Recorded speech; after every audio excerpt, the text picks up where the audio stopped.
Alors, bonjour tout le monde. Alors, bienvenue à cette première séance de l'après-midi. Moi, c'est Nadia El Mabrouk et d'ailleurs, j'interviens plus tard. Donc là, j'ai l'honneur de présider cette séance. Donc, on va avoir deux présentations dans cette partie de l'après-midi. Alors, donc, on va commencer par Yves Lamonde de l'Université. Yvan, excusez-moi. Oh, là, ça commence mal. Qui va nous parler de l'urgence d'une pédagogie civile de la laïcité. Alors, donc, philosophe et historien de formation, professeur émérite de l'Université McGill, Yvan Lamonde a publié Une histoire des idées au Québec en 4 tomes. Il a fait paraître L'heure de vérité, La laïcité québécoise à l'épreuve de l'histoire en 2010 et les biographies des deux grandes figures de la laïcité au XIXe siècle, Louis-Antoine de Saules, un seigneur libéral et anticlérical qui lui a mérité le prix du gouverneur général en 1995, et au XXe siècle, Émondé et Sauver l'arbre, Maurice Blin, La laïcité et la transition intellectuelle après Bordua, 2021. Il a été expert auprès de la Cour supérieure lors de la contestation de la loi 21, et puis on trouvera ses publications sur son site web.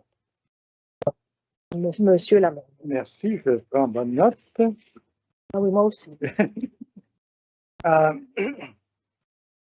Mon souci est dans la suite de la loi 21. Et la question directrice à laquelle j'essaie de répondre, c'est d'où vient celle ou celui qui va promouvoir et qui va défendre la laïcité? Autrement formulé, où peut-on, à partir de maintenant, apprendre les principes de la laïcité dans le milieu des jeunes et moins jeunes? D'abord, je crois important de souligner quelques principes de précaution. Oui, il y a une tradition républicaine au Québec. C'est une tradition à propos de laquelle on se demande quelle a été vraiment sa pénétration. Personnellement, je pense qu'elle a eu une importante existence, mais temporaire. C'est entre 1830 et 1870 qu'on peut dire que le Québec a connu une tradition républicaine, et deux, une tradition républicaine à l'américaine et non pas à la française. C'est-à-dire que ceux qui se sont, parmi les patriotes au début des années 30, qui se sont inspirés des principes républicains et dont Papineau est la grande figure, ces gens se sont inspirés non pas de l'expérience non réussie de la Révolution de 89, mais de l'expérience réussie de 76, mais dont ils vont découvrir en 1860 qu'elle a été moins réussie qu'ils ne le pensaient aux États-Unis. Alors donc, oui, il y a une tradition républicaine, mais c'est pas parce que on publie un collectif sur le républicanisme au Québec qu'il faut penser qu'il y a du républicanisme au Québec, y compris hier soir, aujourd'hui et demain. Au sens où il ne faut pas se méprendre sur ce qu'est la tradition républicaine au Québec à long terme. Il y a donc une tradition de républicanisme, il y a une tradition de laïcité, même tradition de laïcité qui a été fort étapiste, vous le savez. Au moment de la commission Bouchard-Taylor, il y a des gens qui, témoignant dans la salle, se levaient pour dire je ne sais pas vraiment pourquoi, mais je ne veux plus que se reproduise au Québec ce que j'ai connu.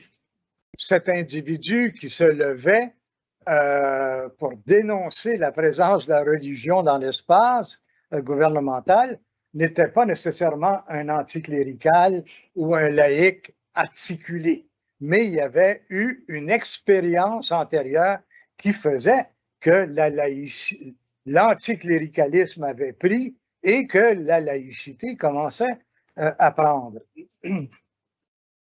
Et donc, cet étapisme, nous sommes tous assez vieux pour en avoir vu les étapes, hein? Les lapsus à propos du mouvement laïque de langue française de 1961, les transformations de l'école, les transformations de l'école confessionnelle en école linguistique, tout ça, nous l'avons vécu, vous et moi, de notre vivant. Et nous sommes de notre vivant passés à la laïcité de l'État. Alors donc, il y a des progrès plus ou moins lents, des progrès venus de notre étapisme caractéristique, et donc il faut tenir compte de cela dans ses espoirs et dans ses combats. Il n'y a pas eu de traduction, de formation au républicanisme. J'ai fini mon cours classique en 1964 et les cours de morale, et j'ai fait ma thèse de doctorat sur l'enseignement de la philosophie au Québec depuis 1665 jusqu'en 1920.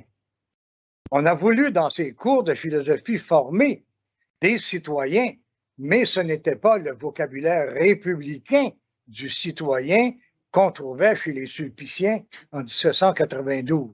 Mais il y avait un souci de la formation du citoyen. Mais ce que je veux dire, c'est qu'en morale, dans ces cours classiques du 18e, 19e et 20e siècle, dans l'enseignement de la morale, ce qui était enseigné, et là, jusque dans les années 50, hein, la meilleure forme de gouvernement était la monarchie constitutionnelle. Bon.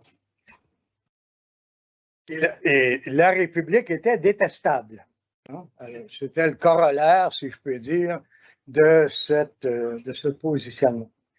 Tout ça pour dire que, rappelons-nous d'où nous partons et ne présumons pas que nous avons fait et que nous savons faire des changements rapides. Alors, pour aujourd'hui, dans les suites de la laïcité de la loi 21, il faut donc savoir d'où l'on part, hein, pour quel terrain on travaille pour faire pousser l'arbre.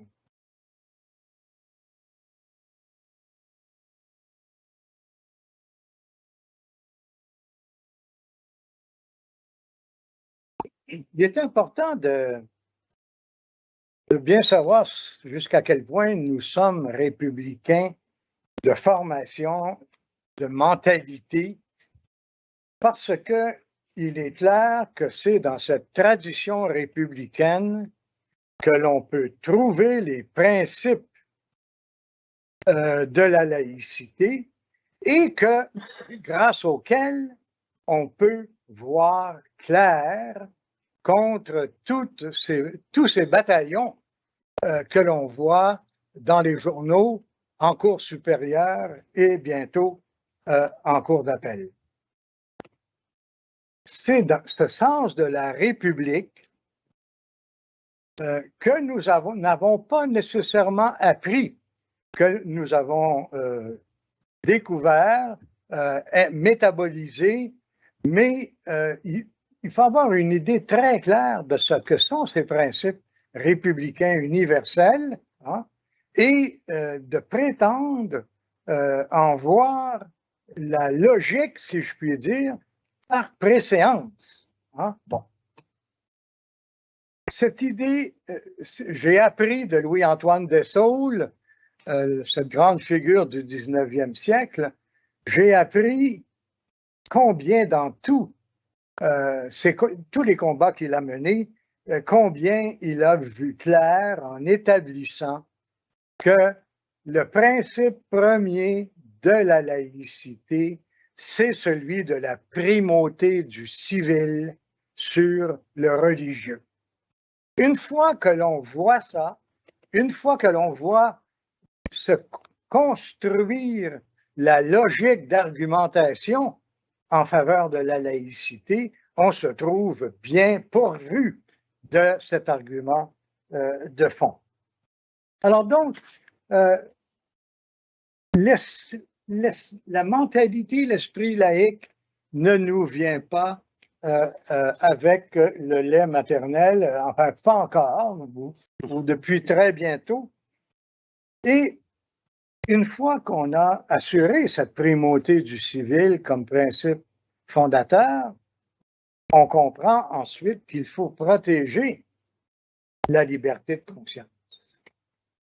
Et on découvre en même temps qu'il faut protéger la liberté de religion. Bon.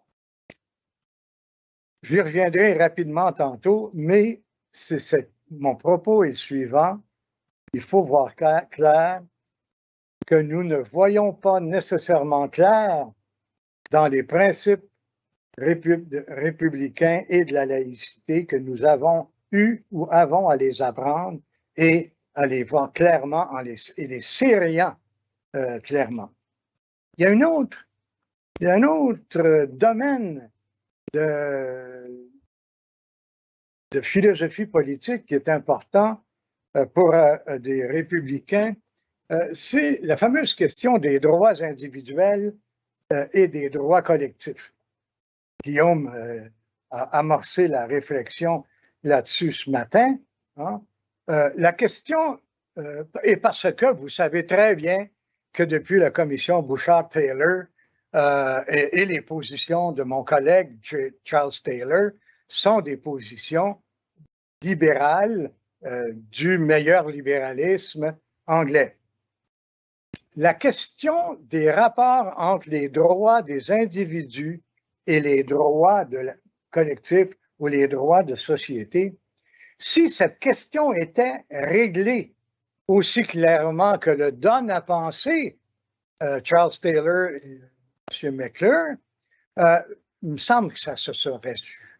Il me semble qu'on le saurait si cette dialectique entre l'individu et le collectif avait été réglée, hein, si l'aporie, l'embarras avait été levé, ça se serait su depuis le temps où on en parle au Canada. On vit donc au Canada dans un milieu de confusion des libéralismes, entre autres choses, de la pratique du libéralisme comme on l'a connu et on la connaît au Québec et celle de nos concitoyens anglo-canadiens. Alors donc, il faut bien voir clair à nouveau sur cette question des rapports entre droits individuels et droits collectifs et ne pas intérioriser d'entrée de jeu que parce que XY en fait la promotion, que cette chose est établie dans toute la clarté nécessaire. La question que je me pose aujourd'hui, c'est les lieux où peut se faire la pédagogie de la laïcité au Québec. Nos collègues vont parler du nouveau cours Citoyenneté et culture québécoise. J'ai jeté un coup d'œil attentif là-dessus et je vais vous faire part d'une surprise d'intellectuel et d'universitaire qui n'a pas d'enfant hein, à la lecture d'un document qui concerne des citoyens de 6 à 12 ans. Hein. Ça crée une espèce de modestie universitaire très salutaire. Le nouveau cours Citoyenneté et culture crée au primaire et au secondaire une spirale des apprentissages qui tient évidemment compte de l'âge des élèves de 6 à 12 ans, puis de 13 à 18 ans. Au primaire, l'apprentissage est par définition étapiste dans l'exploration, l'examen, la critique d'une réalité culturelle qui mène au dialogue. C'est le lexique du projet de loi. En 4e année, on aborde, par exemple, au primaire, l'appartenance culturelle et la pression du groupe. Alors, vous voyez que c'est à cette vitesse que l'on cheminerait vers la laïcité. En 5e et 6e année sont mises en place les notions d'identité, de valeur, de diversité sociale de droits et libertés. C'est sur ces chemins que la jeune citoyenne ou le jeune citoyen sont potentiellement éveillés aux composantes de ce qu'on pourra comprendre être la laïcité. Au secondaire, citoyenneté et culture prennent des visages plus tangibles. En secondaire 1, l'exploration de la vie collective et de l'espace public passe par la découverte des institutions publiques communes, par la diversité ethnoculturelle et explicitement dans la loi, la laïcité. En secondaire 2, on aborde la démocratie et l'ordre social en explorant les concepts de droits individuels et collectifs, de société civile et parmi des notions, celle de laïcité. Le cours n'est pas offert en secondaire 3. L'année suivante, on se familiarise avec la Charte des droits et libertés et avec la culture et les productions symboliques, avec la culture religieuse, la diversité culturelle et les croyances religieuses.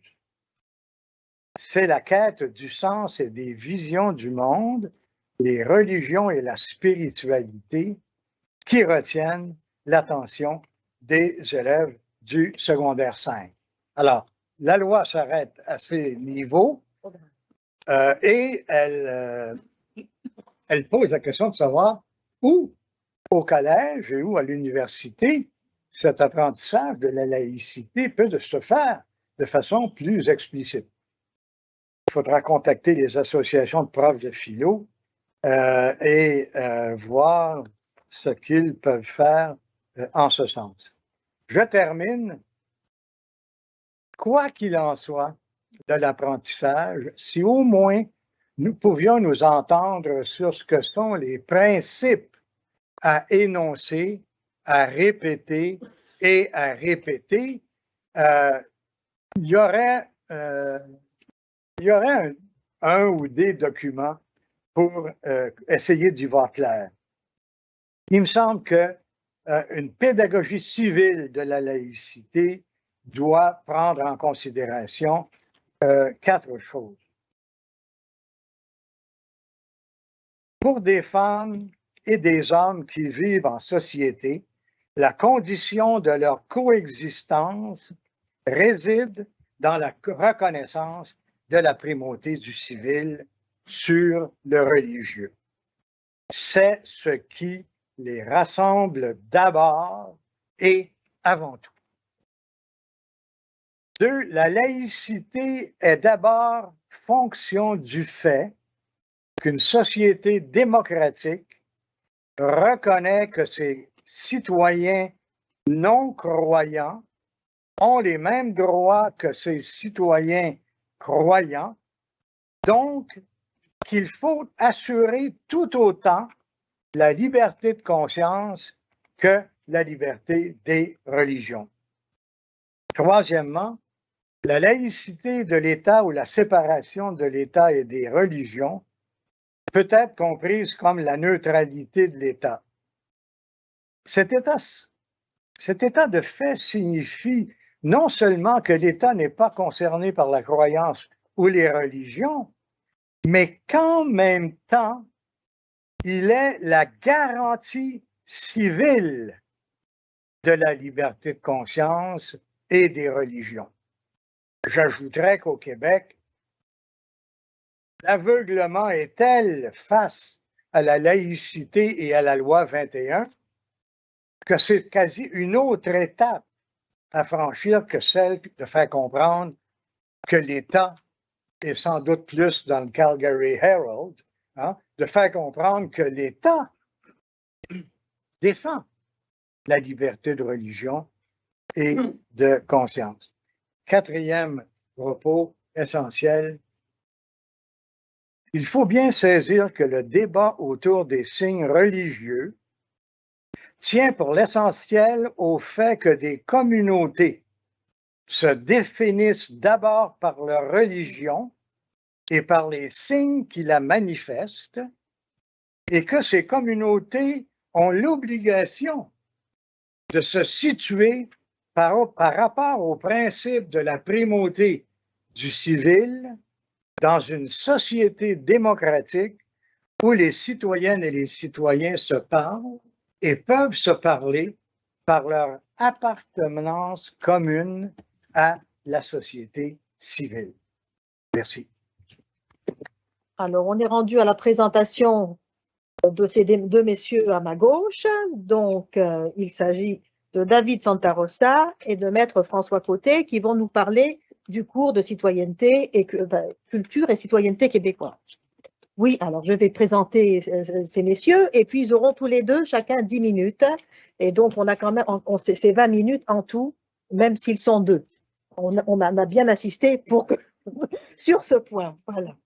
Alors, donc, Maître François Côté est avocat spécialisé en théorie du droit civiliste québécois.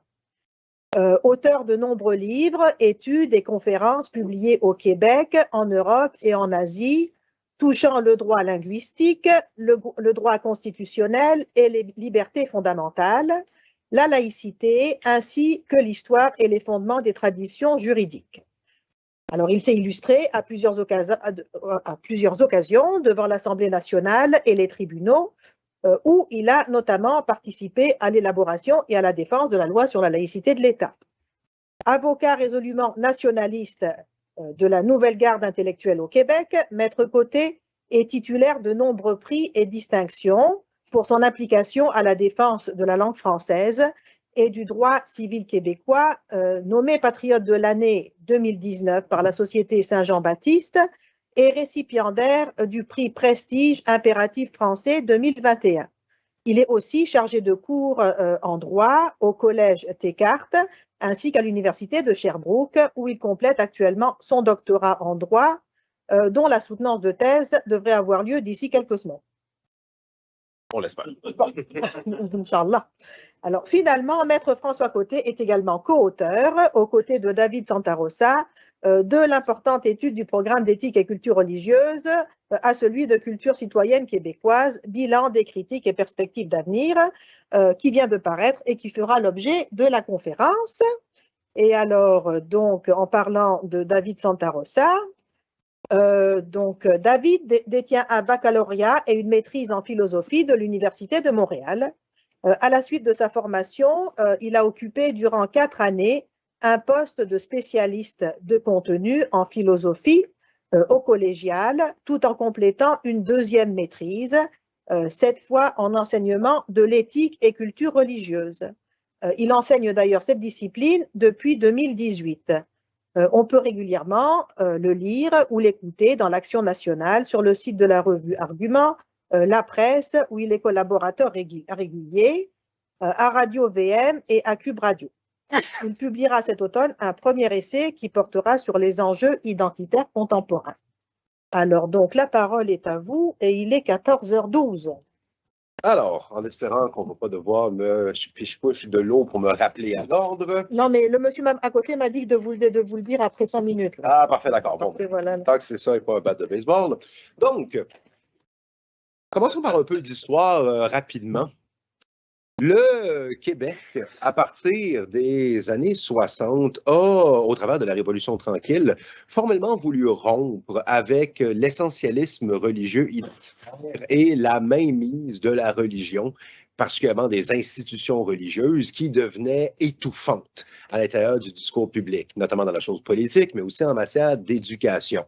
Le Québec, au travers de cette modernisation qui va faire des grands chantiers de société un peu partout, va notamment embrasser l'idée que la religion est une chose qui relève du choix personnel et qu'à titre de matérialisation de la volonté individuelle, elle n'a pas d'affaire à s'ériger par-dessus la volonté collective, ni d'être source de revendications pour se hisser soi-même au-dessus des règles communes. Au travers de ce chantier des idées, vient la conséquence naturelle de laïciser notre système d'éducation. Va démarrer un long processus qui va durer pendant des décennies d'une lente déconfessionnalisation du système d'éducation, qui va nous amener à progressivement transiger vers, à la fin des années 90, des commissions scolaires qui vont s'être écartées des commissions scolaires catholiques et protestantes pour plutôt devenir commissions scolaires francophones et anglophones. Dans le domaine de l'éducation, donc, on suit l'espèce de direction naturelle vers la laïcité qui avait été amorcée dans les années 60 et au tournant des années 70.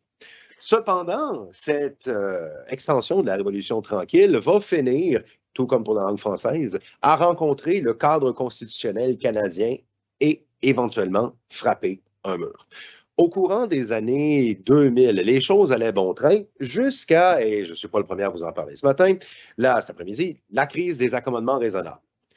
Suite à une accumulation de frustration dans la société civile pour une panoplie de motifs liés à ce qu'on appellerait de la complaisance judiciaire et administrative face aux revendications religieuses devant les tribunaux et l'appareil administratif et politique fédéral, une espèce de trope face au passe-droit, aux accommodements raisonnables, a commencé à se voir à l'intérieur de la société civile québécoise et nous étions sous le gouvernement Charest, tout aussi rouge qu'Ottawa à l'époque.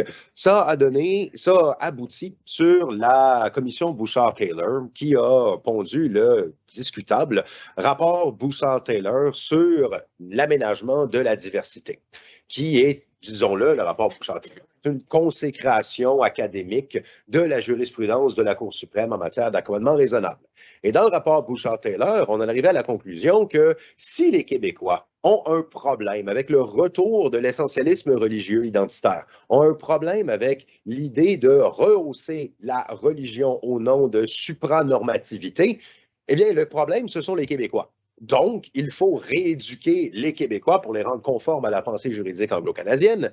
Et de ce fait, on a proposé avec énergie et vigueur le cours ECR, qui était déjà en réflexion depuis un certain temps déjà, et avec le rapport Bouchard-Taylor, il arrive officiellement dans le système d'éducation quelques années plus tard. Nous, dès le jour 1, ce cours ECR sera controversé, va amener des levées de boucliers, va amener des critiques sociales de la part de parents d'élèves, de la part d'associations de la société civile et ainsi de suite, mais qui vont systématiquement se faire balayé du revers de la main par le discours dominant durant à peu près le reste des années au pouvoir de l'ère rouge Charest-Couillard, où on les délégitimait. Justement, il n'y avait pas de désaccord raisonnable possible, tout simplement parce qu'on refusait les prémices. Cependant, ce n'est pas parce que les médias, ce n'est pas parce que les instances au pouvoir à l'époque refusaient le discours que la situation va rester pour autant acceptée socialement. Des voix vont finir par se lever au point tel que lors des dernières élections en 2018, et on voit le modèle a été reconduit la semaine dernière, la protestation civile va finir par être écoutée et éventuellement le gouvernement de François Legault va prendre acte de cette incompatibilité entre ECR et les aspirations de la société québécoise et abolit le cours d'ECR, le processus est en cours, pour le remplacer par un cours de culture et citoyenneté québécoise. David Santa Rosa et moi-même, nous sommes penchés sur la question et nous avons publié il y a quelques semaines, un petit peu moins d'un mois s'il me semble, une étude à l'Institut de recherche sur le Québec dans laquelle nous avons décidé de porter un bilan critique sur le cours de ECR et son nouveau cours de remplacement de culture et citoyenneté québécoise pour voir spécifiquement comment est-ce que cet ancien modèle d'enseignement et le nouveau qui va être appelé à le remplacer répondre aux aspirations de la société québécoise.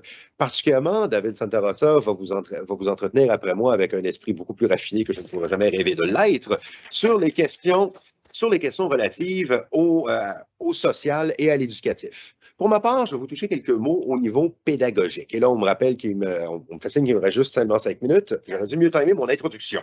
Donc, au niveau juridique, on est passé au travers, David et moi sommes passés au travers de l'ensemble des documents gouvernementaux publiés sur l'ancien cours de ECR et le nouveau cours de CCQ. Et au niveau juridique, après analyse pendant plusieurs semaines, on en arrive à la conclusion suivante. Le cours de ECR, nonobstant et malgré l'opinion que pouvait se faire la Cour suprême du Canada dans l'affaire Commission scolaire des Chênes, dont nous remettons aujourd'hui formellement en doute l'autorité, malgré donc cette décision, le cours de ECR s'avérait effectivement problématique eu égard aux droits fondamentaux à l'égalité et à la liberté de conscience et de religion. Je vous résume une étude de 50 pages en l'espace de quelques lignes, mais on peut résumer cette problématique à deux éléments. Premièrement, l'autorité de l'arrêt Commission scolaire des chaînes. Pourquoi cet arrêt ne devrait-il plus, selon nous, faire autorité aujourd'hui? Pour une bonne et simple raison. L'arrêt Commission scolaire des chaînes, c'est un arrêt rendu en 2012, au travers duquel la Cour suprême déclarait que le cours de ECR est constitutionnellement valide et qu'il n'y a pas lieu de s'en plaindre. Or, si on regarde le détail, l'arrêt des chaînes, ce n'est pas un arrêt de fond, c'est un arrêt de preuve. Dans cette affaire-là, la seule raison pour laquelle la Cour suprême avait validé le cours de ECR, c'est tout simplement parce que les parents demandeurs n'avaient pas apporté de preuve de violation effective des libertés fondamentales. Parce qu'ils ont initié leur recours en 2008, l'année même de la création du cours. Il n'y avait pas de preuves qui existaient. Il y avait juste les documents administratifs du ministère de l'Éducation rédigés avec la langue de bois administrative que l'on connaisse, qui ne donnaient tout simplement aucune prise. Et le recours devait échouer. Or, aujourd'hui, David va vous en parler, des preuves maintenant de cette problématique, il y en a. Et cette problématique, à la lumière particulière du droit international et du droit comparé auprès des juridictions civilistes qu'on peut voir en Europe, il se résume en ce qui suit, l'absence de vision critique.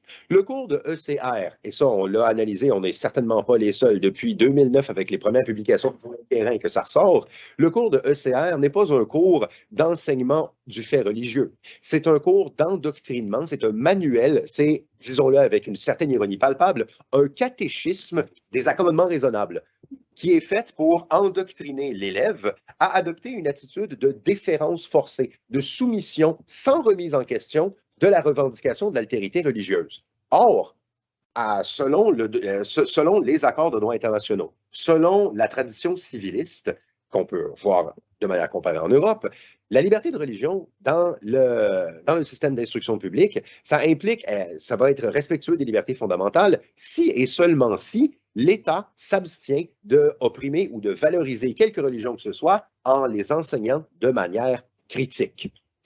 Or, là est tout le problème. L'enseignement critique de la religion. Parce que ici, et c'est ça qui nous amène à voir que dans le cours de CCQ, on espère voir cet enseignement critique, c'est planifié, ça devrait avoir lieu, et on va frapper un mur avec le cadre constitutionnel canadien. Frapper un mur, je parle, ce n'est pas forcément une nécessité, mais c'est une probabilité élevée.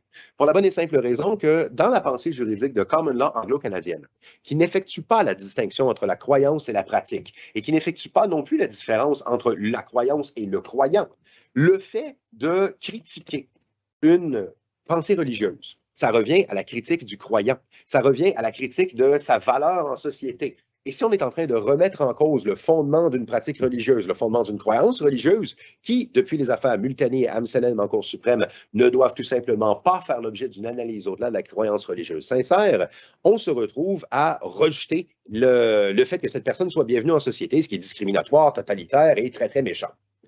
C'est un terme juridique, j'en suis certain.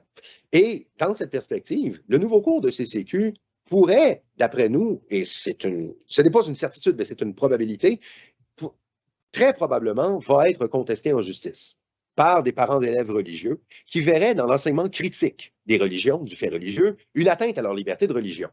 Ce qui nous amène à considérer que malgré du fait qu'à notre avis, le cours de CCQ est valide en matière de liberté fondamentale dans une perspective civiliste du droit, dans la mesure où on ne peut pas avoir une confiance absolue que la Cour suprême, qui, comme certaines tours en Italie, a certains penchants à la matière, toujours du même bord, va effectivement respecter la tradition civiliste, on en arrive à 4 hypothèses quant à la suite. Et je sais que je dépasse mon temps, je fais ça vite. Premièrement, qu'est-ce qu'on peut faire pour faire valider le cours de CCQ? Eh bien, on pourrait tout simplement s'en remettre aux tribunaux, ce qui serait un pari très risqué, d'après moi, sur lequel on n'a aucune certitude. Et à toute fin pratique, pendant la contestation judiciaire, le cours risque d'en être paralysé, ce qui va être un mal en soi. Ensuite, on pourrait tout simplement retirer complètement, évacuer le contenu religieux du nouveau cours de culture et citoyenneté, ce qui serait très dommage parce que l'information est pertinente à la formation des élèves. On pourrait également prévoir un régime de dispense et de dérogation pour permettre aux parents d'élèves contestataires de retirer leurs enfants du cours de CCQ, ce qui serait tout simplement choisir entre la peste et le choléra. On est tout simplement en train de trouver une autre manière de renoncer à ce contenu profondément formateur. Et la dernière solution, la dernière hypothèse, ce serait de protéger le cours de culture et citoyenneté québécoise avec un autre geste d'affirmation nationale, avec un autre geste d'affirmation de la pensée juridique distincte de la société québécoise et de son droit civil, en protégeant la loi sur l'instruction publique par le recours aux dispositions dérogatoires, pour pouvoir soustraire et protéger le cours de CCQ d'un contrôle constitutionnel au nom d'une charte de droits et libertés qui enchasse des valeurs qui ne sont pas les nôtres et que nous n'avons jamais adoptées démocratiquement. Sur ce, j'ai déjà trop dépassé mon temps. Je cède la parole à David.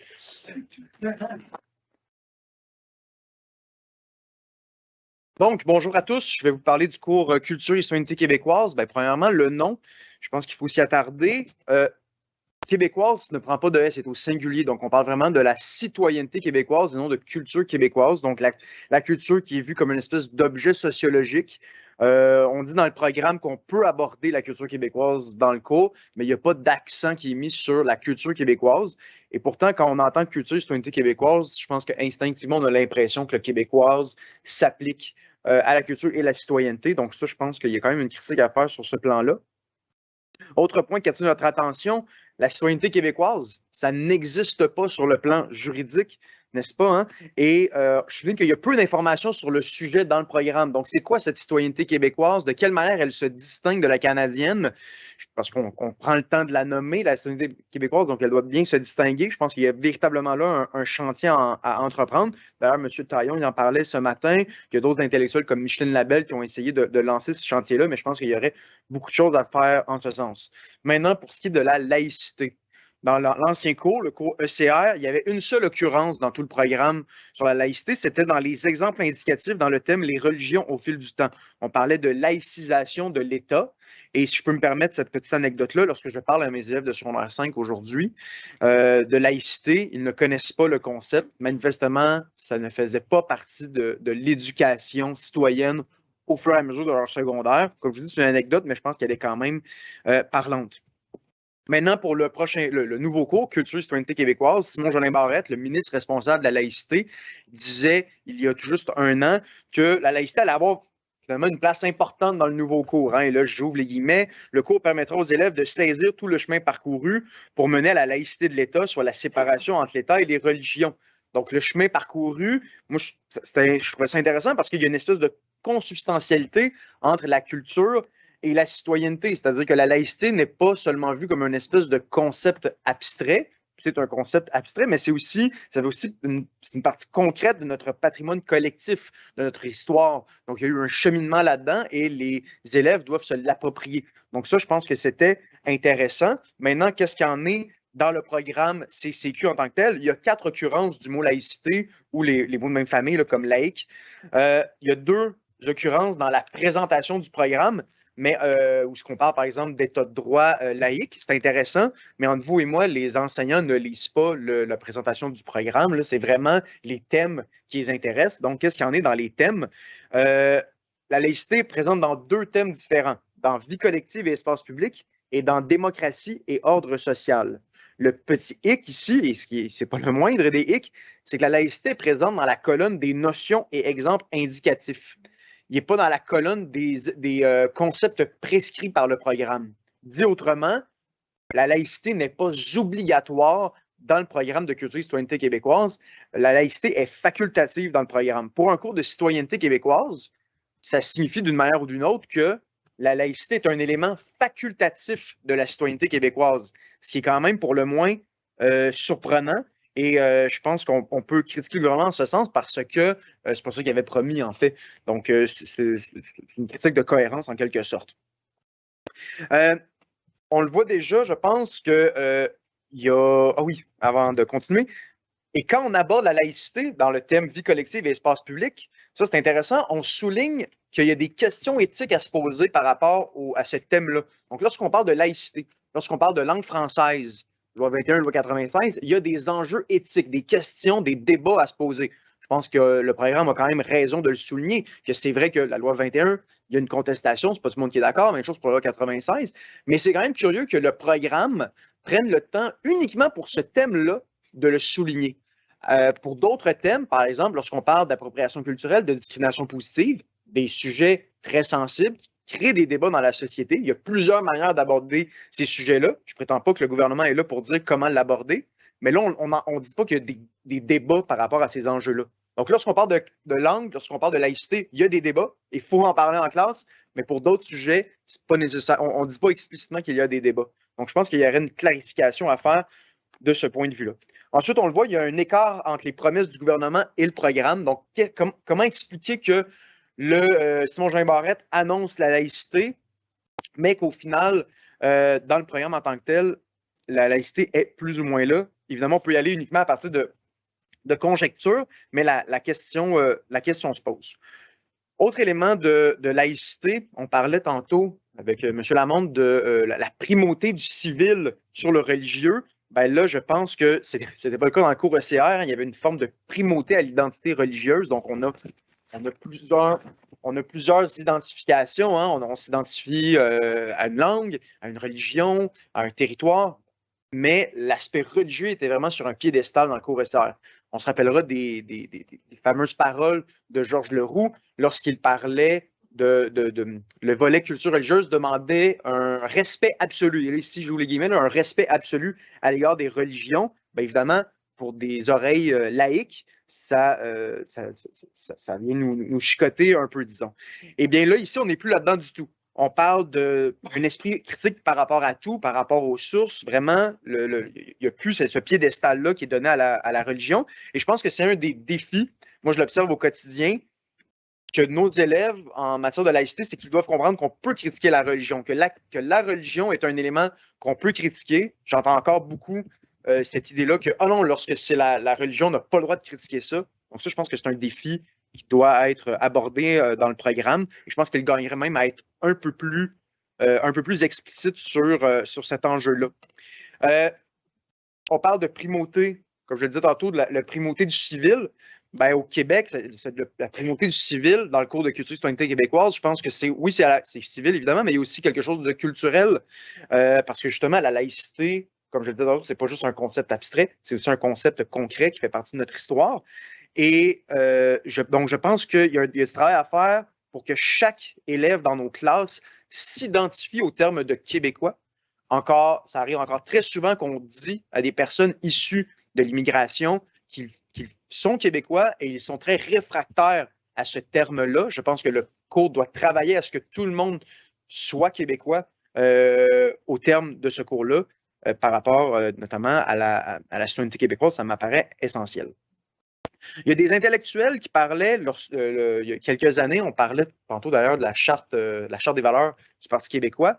Il y a des intellectuels comme Micheline Milot qui parlaient de l'importance de cohérence, qui disaient, ben, si le Parti québécois en 2013, si je ne me trompe pas, fait entrer sa charte des valeurs, elle doit aussi abolir le cours ECR par souci de cohérence. C'est-à-dire qu'on ne peut pas mettre de l'avant une laïcité, puis après ça, on a le cours ECR, où est-ce qu'on a une espèce de laïcité ouverte qui est pas vraiment une laïcité, si vous voulez, mon avis. Ben, ici, le gouvernement gagnerait justement à être davantage cohérent. Il le fait en quelque sorte. Hein. On adopte la loi sur la laïcité, on abolit ECR, on met la loi 96 de l'avant sur le français, on rejette d'une manière ou d'une autre l'interculturalisme et le multiculturalisme. Mais à nouveau, et ça, c'est revenu à plusieurs reprises aujourd'hui, dans plusieurs présentations, on ne nomme pas l'alternative. On ne nomme pas l'élément qui vient donner une cohérence à notre projet. Et cette cohérence-là, c'est la convergence culturelle. M. Guillaume Rousseau en avant en a parlé dans des écrits. François Côté, à ma gauche, en a déjà parlé aussi, avec Guillaume Rousseau notamment. Et je pense que la convergence culturelle permettrait de donner cette cohérence-là entre la langue française, la laïcité, la citoyenneté. C'est la prochaine étape, à mon sens. D'ailleurs, on se rappellera dans la loi sur la laïcité, dans le préambule, on dit « Considérant que la nation québécoise a des caractéristiques propres, dont sa tradition civiliste, des valeurs sociales distinctes et un parcours historique spécifique l'ayant amené à développer un attachement particulier à la laïcité de l'État, ben, je veux dire, c'est ça, culture et citoyenneté québécoise. C'est la culture, c'est la citoyenneté québécoise, mais il faut aller au bout de ça en parlant de convergence culturelle. Donc, et ça ici, je pense que qu'on soit en accord ou non avec la loi 21, la CAQ, le gouvernement, gagnerait à être davantage cohérent, gagnerait aussi à être davantage transparent pour deux raisons. Premièrement, je pense que ça permettrait à la CAQ de s'inscrire dans une tradition intellectuelle qu'on parle de convergence culturelle quand même depuis les années 70 Et le cours CR, on pouvait lui donner beaucoup de critiques. On l'a fait au fil des années. Mais il en demeure pas moins que c'était quand même un projet qui était réfléchi. Georges Leroux, quand même un professeur avec une bonne fiche quand même. Il a longuement réfléchi sur la chose. Il a écrit plusieurs livres sur le sujet. Et je pense que c'est ça qui manque au cours de culture et citoyenneté québécoise.